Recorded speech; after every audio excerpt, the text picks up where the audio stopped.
Hello guys, मैं हूं विनीत कुमार और मैं आपके लिए सुपर डेट की क्लासें लगातार लेकर आ रहा हूं। यदि आप हमारे चैनल पर नए हैं तो तुरंत जाकर वीडियो को लाइक करें, चैनल को सब्सक्राइब करें। पिछली क्लासेस में हमने आपको कंप्लीट शिक्षण कौशल करवा दिया है। 10 नंबर का वो टॉपिक था, वो हमने आपको कंप्लीट करवा दिया है। अब ये जो सुपर डेट में नया टॉपिक है, ये है जीवन कौशल का, और यहाँ से 10 नंबर आते हैं। ये पूरा थ्योरी वाला पोर्शन है, इस थ्योरी वाले पोर्शन से 10 नंबर आएंगे। और मैं आपको ये गारंटी देता हूँ, यदि आप मेरी क्लासेस लगातार अटेंड करेंगे तो आपको 10 में से 10 नंबर मिलने की पूरी उम्मीद है, और 10 में से 9 नंबर या 10 नंबर पूरे के पूरे आ सकते हैं। चलिए दोस्तों, आज पढ़ते हैं शिक्षण कौशल के बाद जीवन कौशल, नया टॉपिक। ठीक। तो आधुनिक जीवन में मनुष्य एक प्रकार की होड़ में शामिल हो गया है, जहां उससे जहां उसे जीवन की चुनौतियां, मांगों आदि से निपटना पड़ता है। यानी ये जो वर्तमान समाज है, वर्तमान समाज में मनुष्य चाहता है कि हम भी अमीर हो जाए, हम भी अमीर हो जाए, हम भी अमीर हो जाए। यानी सब लोग पैसा कमाना चाहते हैं। अगर सब लोग पैसा कमाना चाहते हैं तो यानी सब लोग अमीर बनना चाहते हैं। अगर सब लोग अमीर बनना चाहते हैं तो सबको कई प्रकार की कठिनाइयों का सामना जरूर करना पड़ेगा, तथा अपने जीवन के विभिन्न क्षेत्रों के बीच संतुलन स्थापित करना पड़ता है। यानी अगर अगर वो विभिन्न प्रकार की समस्याओं को हल करेगा तो विभिन्न प्रकार की परिस्थितियों के बीच अपने आप को संतुलित करेगा। वास्तव में यही जीवन कौशल है। क्या है? यही जीवन कौशल है। यानी हम विभिन्न प्रकार की समस्याओं को हल करते हुए अपने लाइफ को बैलेंस तरीके से जिए, यही क्या है? जीवन कौशल है। कि हमारे संसार, हमारे जीवन में जो भी प्रॉब्लम्स आती हैं उनको हम अच्छे से निपटारा कर कर एक अच्छा जीवन जिए, यही क्या है? जीवन कौशल। जीवन कौशल माने जिंदगी को हम कैसे जिए। ठीक, इसकी समझ ही कौन बताएगी? जीवन कौशल बताएगी। ठीक। अब जीवन कौशल के कुछ परिभाषाएं हैं, जैसे कि WHO ने एक परिभाषा दी है। ठीक। तो इन WHO ने क्या बताई है? WHO ने एक परिभाषा दी कि जीवन कौशल अनुकूलित एवं सकारात्मक व्यवहार की वे क्षमताएं हैं जिनकी सहायता से एक व्यक्ति अपने जीवन की चुनौतियों एवं मांगों का सामना करना पड़ता है। यानी क्या होता है कि WHO कहता है कि अगर जीवन में आप सफल होना चाहते हैं तो आपको कई प्रकार की चुनौतियों का सामना करना पड़ेगा और कई प्रकार की मांगों का सामना करना पड़ेगा। यानी आपके जीवन में बहुत सारे प्रॉब्लम्स आएंगे। ठीक। बहुत सारे डिमांड आएंगे, उनको हल करना पड़ेगा, उनको पूरा करना पड़ेगा। ठीक। चलिए, एक अगली परिभाषा यूनिसेफ की। यूनिसेफ ने भी जीवन कौशल की एक परिभाषा दी है, उसको पढ़ते हैं। जीवन कौशल व्यवहार परिवर्तन एवं विकासात्मक व्यवहार की वह प्रक्रिया है जिसके द्वारा एक व्यक्ति अपने जीवन के तीन क्षेत्रों तीन क्षेत्रों ज्ञान, अभिवृत्ति तथा कौशलों के मध्य संतुलन स्थापित करता है। यानी क्या है? जीवन कौशल विकासात्मक व्यवहार की वो प्रक्रिया है जिसके द्वारा ये 3 पॉइंट मेन है कि व्यक्ति क्या करता है, अपने जीवन के 3 क्षेत्र ज्ञान, यानी ज्ञान, अभिव्यक्ति तथा कौशल के मध्य एक बैलेंस बनाकर रखता है। यही क्या है? जीवन कौशल। ये किसकी परिभाषा? यूनिसेफ की। अब WHO ने टोटल कितने जीवन कौशल दिए? 10। ये बहुत पूछा जाता है कि WHO के अनुसार जीवन कौशल की संख्या कितनी है। तो आप क्या बताएंगे कि WHO के अनुसार जीवन कौशलों की कुल संख्या 10 है, और एक एक के बारे में हम बहुत ही डीपली डिस्कस करने वाले हैं। चलिए डिस्कस करते हैं। ठीक। विश्व स्वास्थ्य संगठन WHO को क्या कहते हैं? विश्व स्वास्थ्य संगठन ने 10 जीवन कौशल दिए हैं जो निम्नलिखित हैं। ठीक। पहला है स्व जागरूकता। पहला क्या है? स्व जागरूकता। ठीक। यानी इसको कहते हैं सेल्फ अवेयरनेस। एक एक बारे में भी हम पढ़ लेंगे, बाद में बेहतरीन तरीके से आगे डिस्कस करने वाले हैं, इसलिए पहले भी हम थोड़ा पढ़ लेते हैं। पहला क्या है? स्व जागरूकता। दूसरा क्या है? दूसरा है प्रभावी संप्रेषण कौशल, इफेक्टिव कम्युनिकेशन। आप दूसरे से अच्छे से बात कर पाए, यही क्या है? आप दूसरे से अच्छे बात करें। ठीक। उसको इम्प्रेस करने की कोशिश करें, यही क्या है? प्रभावी संप्रेषण है। स्व जागरूकता का मतलब हो गया आप चीजों के बारे में जानते हैं, अवेयर हैं, दिन प्रतिदिन में होने वाली घटनाओं से आप रूबरू रहते हैं। ठीक। आप अपने आप को तरोताजा रखते हैं, यही क्या है? स्व जागरूकता है। समस्या समाधान कौशल। तीसरा जीवन कौशल है क्या? समस्या समाधान कौशल। समस्या समाधान का मतलब समस्याओं, अगर आपके सामने समस्या आती है तो आप कैसे उसे हल करते हैं। ठीक। और उन समस्याओं को हल करके कैसे अपने जीवन में एक बैलेंस तरीके को अपने अपने लाइफ को कैसे बैलेंस तरीके से जीते हैं, यही क्या है, समस्या समाधान है। अगला है निर्णय लेना। निर्णय लेना बहुत इंपॉर्टेंट पॉइंट है कि निर्णय लेना चौथा जीवन कौशल है, डिसीजन मेकिंग। यानी आपके सामने यदि कई सारी परिस्थितियां पैदा हो जाएं तो कौन सी कौन सी चीज सही है कौन सी चीज गलत है, इसके बारे में निर्णय लेना आपको उस समय पड़ जाता है। ठीक। अब अगला है सहानुभूति। सहानुभूति का मतलब इम्पैथी। सहानुभूति नहीं होगा, ये होगा समानुभूति। क्या होगा, समानुभूति। समानुभूति मतलब जैसा हम अनुभव कर रहे हैं वैसा सामने वाला भी करे। यानी अगर आप रो रहे हैं और कोई आपके सामने आप दुख व्यक्त करने वाला आया है कि आप दुखी हैं, तो आपके दुख को समझे, यही क्या है, समानुभूति। यानी जैसा आप अनुभव कर रहे हैं वैसा भी दूसरा वाला व्यक्ति अनुभव करे, यही क्या है, समानुभूति, जिसको कहते हैं इम्पैथी। ठीक दोस्तों, आगे चलते हैं।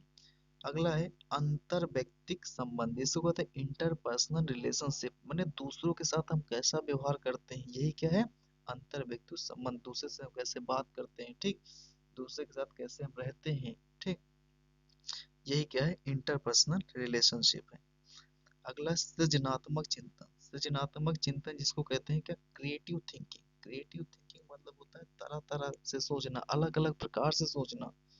ठीक, ये क्या, नए नए विचार आपके दिमाग में है, ये क्या है, सृजनात्मक चिंतन है। क्रिएटिव माने होता है कुछ नया सोच पाना, कुछ नया सोचना, यही क्या है, क्रिएटिव। अगला है आलोचनात्मक चिंतन। आलोचनात्मक चिंतन का मतलब होता है क्रिटिकल थिंकिंग। यानी जीवन के हर एक पक्ष को देखते हुए सोचना, यही क्या है, क्रिटिकल थिंकिंग, जिसको कहते हैं आलोचनात्मक चिंतन। आगे चलते हैं। आगे संवेगों का प्रबंधन। संवेगों का प्रबंधन, मैनेजमेंट ऑफ इमोशन। यानी आप अपने संवेग को, अपने हंसी को, अपने दुख को, अपनी अच्छाई को, अपनी बुराई को, ठीक, कैसे व्यक्त करते हैं, ये आपके क्या है, संवेग है। ठीक, ये तो कहीं पर कोई किसी की डेथ हो गई तो आप वहां पर जाकर हा हा हा हंसने नहीं लगेंगे, ये गलत तरीका होगा। ठीक, वहां पर अपने आप को दुख प्रकट करना है, जहां पर किसी की डेथ हो गई वहां पर आपको दुख प्रकट करना है। ठीक, और जहां पता लगा कि आप किसी पार्टी में गए वहां पर रोने लगे तो ये गलत तरीका है। वहां पर किसी पार्टी में गए हैं तो वहां पर आपको डांस करना है, वहां पर अच्छे से इंजॉयमेंट करना है, ये अपने आप को व्यक्त करने का तरीका है। तो संवेगों का प्रबंधन हमारा नौवा जीवन कौशल का भाग हो गया। अगला है तनाव से छुटकारा, यानी कोपिंग विथ स्ट्रेस। यानी आपके दिमाग पर बहुत सारी प्रॉब्लम्स हैं, ठीक, तो आप उनको कैसे हटाएंगे, ठीक, अपने जीवन में समस्याओं से कैसे छुटकारा पाएंगे, यही क्या है, तनाव से छुटकारा। एक एक के बारे में वो डीपली डिस्कस करने वाले हैं। पहला हमने पढ़ा था स्व जागरूकता, जिसको कहते हैं सेल्फ अवेयरनेस। इसमें क्या होता है, व्यक्ति अपने व्यक्ति अपने कर्तव्यों, भूमिकाओं, जिम्मेदारियों, आदतों आदि के प्रति बिना किसी के बताए स्व जागरूक होना ही स्व जागरूकता है। यानी क्या होता है, बिना किसी के बताए आप चीजों के बारे में जानते हैं, वो क्या है, स्व जागरूकता है। ठीक। अगला है प्रभावी संप्रेषण कौशल, इफेक्टिव कम्युनिकेटिव स्किल। इसके लिए सही व्यक्ति, सही समय, सही माध्यम, सही संदेश तथा सही तरीके का चयन सबसे ज्यादा जरूरी है। यानी कहने का मतलब ये होगा कि आप किसी से बात कर रहे हैं, ठीक, तो सामने वाला भी उसी टाइप का होना चाहिए। ठीक, अब ये नहीं कि आप किसी पागल से बात करने लगे तो ये सही व्यक्ति नहीं हुआ। ठीक, सही समय भी जरूरी है, यानी एक उचित टाइम पर आप कम्युनिकेट करें, कम्युनिकेशन करें। सही माध्यम भी जरूरी है, ठीक, सही माध्यम भी जरूरी, और सही संदेश, यानी बिना सूचना के हमें कुछ नहीं करना है। जब तक हमको क्लियर इन्फॉर्मेशन नहीं मिल जाती है तब तक हम कुछ नहीं करेंगे। अब पता चला कि हमको अमेरिका जाना है, हाँ, गूगल पे देखा, यहाँ से कुछ किलोमीटर दिखाया, इतने किलोमीटर है, चलो यहाँ से पैदल चल देते हैं। तो सही संदेश भी जरूरी है, ठीक, तथा सही तरीके का चयन भी सबसे ज्यादा जरूरी है। ठीक दोस्तों, आगे चलते हैं। अगला है समस्या समाधान। समस्या समाधान जिसको कहते हैं प्रॉब्लम सॉल्विंग। समस्या की पूरी जानकारी हो, यानी आप अगर समस्या का हल करना चाहते हैं, समस्या का हल निकालना चाहते हैं, तो उस समस्या के बारे में आपको जानकारी होनी चाहिए। ठीक, आप पता चला कि आप डॉक्टर हैं और कोई रोगी आपके पास आया है कि डॉक्टर साहब दवाई दे दीजिए, तो जब तक आप उस व्यक्ति से उसको क्या प्रॉब्लम से इसके बारे में आप नहीं बोलोगे, नहीं आपको पता होगा उसके बारे में, तब आप कौन सी उसको दवाई कर दे दोगे। तो यानी कहने का मतलब ये हमारे कि अगर आप समस्या समाधान कर रहे हैं तो समस्या की आपकी पहली बात तो पूरी जानकारी होनी चाहिए। ठीक, उसके बाद में क्या, समस्या समाधान के लिए मौजूद विकल्पों का विश्लेषण, यानी समस्या समाधान के लिए हम क्या करेंगे, हमारे पास कितने ऑप्शन है उसको सारे को देखेंगे।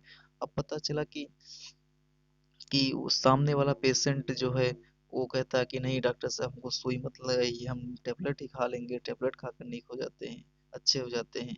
ठीक, तो क्या करेंगे, आप उसको एक बार टेबलेट देंगे, अगर नहीं सही होता है तो दोबारा आप उसको सिरिंज लगाएंगे। ठीक, ये तरीके। अगला है आंकड़ों को इकट्ठा करना, यानी अगर आप किसी समस्या को हल करना चाहते हैं तो आप उससे डाटा कलेक्ट करिए। आप जब तक आपके पास में किसी समस्या का के बारे में कोई जानकारी नहीं होगी, उसके बारे में कोई रिकॉर्ड नहीं होगा, तब तक आप समस्या का हल नहीं निकाल सकते। किसी एक विकल्प का चयन करना, यानी आप अलग अलग तरह के विकल्प को देखिए, उसके बाद में किसी एक विकल्प को फाइनल कर दीजिए कि ये वाला हमको अब काम करना है। क्रियान्वयन मतलब एक्शन लेना, तथा निष्कर्ष और अंत में देखिए क्या निकला, सही निकला कि गलत निकला। अगला है क्या, निर्णय लेना, यानी डिसीजन मेकिंग। निर्णय लेना ये तो आपको पहले समझा दिया। इसमें अगला है समानुभूति। क्या है, समानुभूति। क्या है, समानुभूति। समानुभूत को कहते हैं इम्पैथी, ये गलत लिख गया है, कई बार लिख दिया है। समानुभूति, समानुभूत का मतलब दो शब्दों से बना है, सम प्लस अनुभूति। सम का मतलब क्या हो गया, बराबर। अनुभूति का मतलब क्या हुआ, अनुभव व्यक्त करना। ठीक, यानी खुद को दूसरों के स्थान पर रखकर अपने आप को प्रस्तुत करना, अपने आप को प्रस्तुत करना की यही क्या कहलाता है, समानुभूति कहलाता है। देखिए सहानुभूति और समानुभूति में बहुत अंतर है। समानुभूति में खुद को दूसरों के स्थान पर आप रखते हैं और देखते हैं कि वो सामने वाला कैसा महसूस कर रहा होगा। सहानुभूति में क्या होता है, सहानुभूति में आप केवल सांत्वना देते हैं। ठीक, ये हो गया। आगे चलते हैं, अंतर व्यक्तिगत संबंध, इंटरपर्सनल रिलेशन। अपने निजी रिश्तों में समायोजन स्थापित करना, अपने निजी रिश्तों में समायोजन स्थापित करना, यानी आप कैसे दूसरे से बात करते हैं। आपका अगर बड़ा भाई है, ठीक, तो ये नहीं कि आप उससे गाली गलौज में बात करें। आपको कोई छोटा है तो उसको इज्जत दें, बड़ा है उसको इज्जत दें। इस तरह से आपको समायोजन रखना है अपने रिश्तों में, वही है इंटरपर्सनल रिलेशनशिप। अगला है सृजनात्मक चिंतन, जिसको क्या कहते हैं, क्रिएटिव थिंकिंग। क्रिएटिव माने नया, थिंकिंग माने सोचना, यानी कुछ नया सोचना, नए तरीके से सोचना। डाइवर्जेंट थिंकिंग, डाइवर्जेंट का मतलब क्या हुआ, अलग अलग तरीके से, ये होता है डाइवर्जेंट, ये इसको कहते हैं, यानी अलग अलग तरीके से सोचना। आपके दिमाग में कई सारे विचार आए नए नए, यही क्या है, यही सृजनात्मक चिंतन है। आगे चलते हैं दोस्तों। अगला है आलोचनात्मक चिंतन, क्रिटिकल थिंकिंग।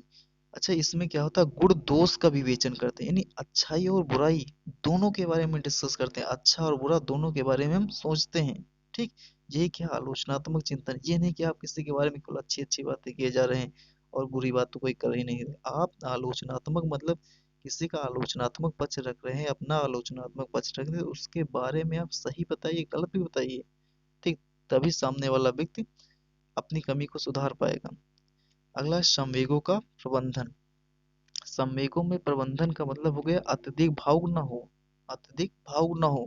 यानी आपके सामने पता चला कि कोई गरीब आदमी जा रहा है, तो तुम गए सामने से, तुम कहे कि ये लो हमारी कार ले जाओ और हमारा एक वहां पर बहुत बड़ा सा घर है, ये तुमको हम दे देते हैं। तो ज्यादा भावुक नहीं होना है और भाव शून्य भी नहीं होना है। भाव शून्य मतलब कोई इमोशन नहीं है।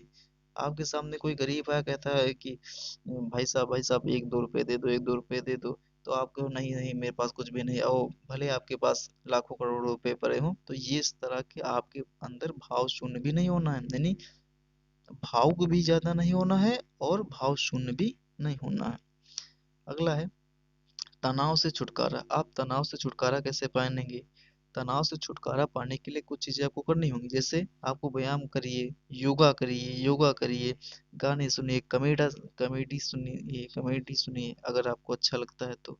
ठीक, जो आपको सही लगता है वो आपको करिए। व्यायाम करिए, ठीक, क्या करिए, व्यायाम करिए, गाने सुनिए, योगा करिए, कमेडी देखिए, नाटक देखिए, जो आपको अच्छा लगे तनाव को दूर करने के लिए वो चीजें आप करिए। अब इसमें शिक्षक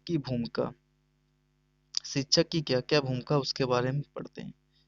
शिक्षक को राष्ट्र निर्माता कहा गया है क्योंकि शिक्षक कई तरह से अपने विद्यार्थियों पर दीर्घकालीन प्रभाव छोड़ता है। शिक्षक क्या होता है, राष्ट्र का निर्माता, क्योंकि शिक्षक किसको पढ़ाता है, बच्चे को, और बच्चे आगे चलकर राष्ट्र के लिए काम करते हैं। यानी कोई बालक अगर आर्मी में होगा तो वो देश की सेवा करेगा, यानी क्या होगा, शिक्षक भी एक तरह से राष्ट्र का निर्माता हो गया।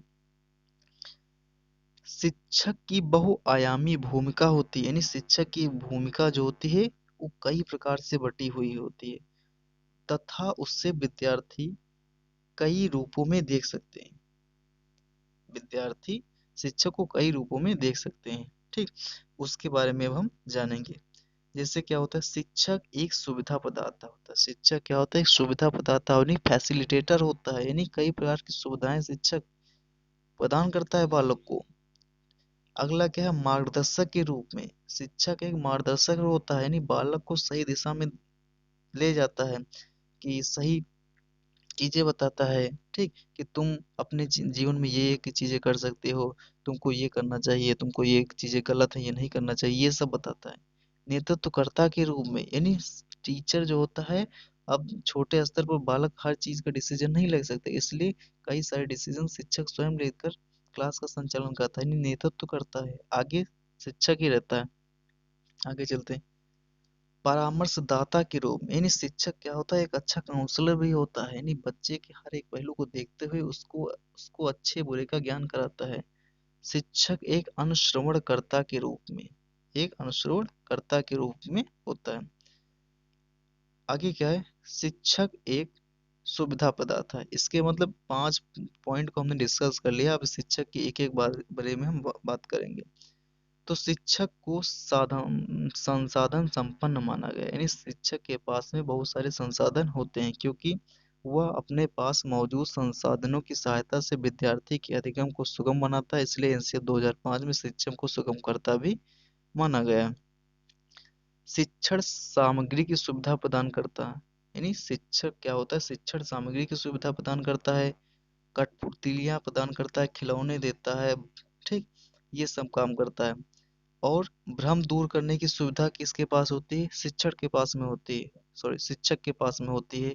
जिज्ञासा शांत करने की सुविधा किसके पास में होती है, शिक्षक के पास में होती है। यदि बालक के दिमाग में कोई क्वेश्चन उठ रहा है, कोई सवाल उठ रहा है, तो उसको शिक्षक क्या करता है, हल करता है। जिज्ञासा को ज्ञान निर्माण की पहली पीढ़ी कहा गया है, ठीक।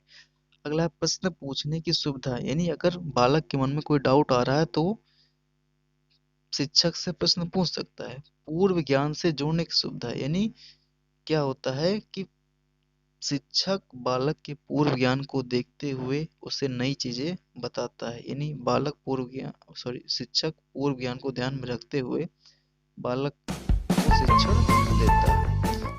तो चलिए दोस्तों, आज की क्लास यहीं पर कंप्लीट हुई, मिलते हैं नेक्स्ट वीडियो में। Thank you guys.